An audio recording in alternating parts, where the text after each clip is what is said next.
একটি ছোট্ট গ্রামে মালতী নামে একটি বৃদ্ধ থাকতেন। তার একমাত্র সঙ্গী ছিল তার পোষা বিড়াল মিনা। মিনা তার সব থেকে প্রিয়, সবসময় তার পাশে থাকতো।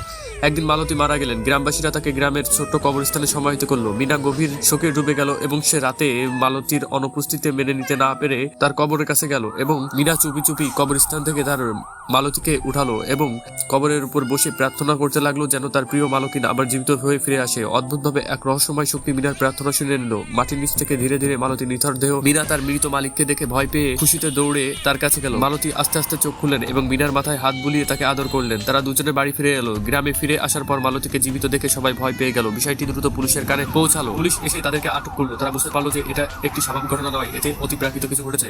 পুলিশের তাদের জিজ্ঞাসাবাদ করতে শুরু করলো এবং বুঝতে পারলো যে মিনা এক অদ্ভুত শক্তির মাধ্যমে মালতীকে ফিরিয়ে এনেছে। তারা সিদ্ধান্ত নিল যে এই অস্বাভাবিক পরিস্থিতি বজায় থাকলে গ্রামে বিপদ নেমে আসতে পারে। তাই মালতীকে পুনরায় মেরে ফেলার পরিকল্পনা করলো। মিনা তার সব চেষ্টা করেও মালতীকে রক্ষা করতে পারলো না।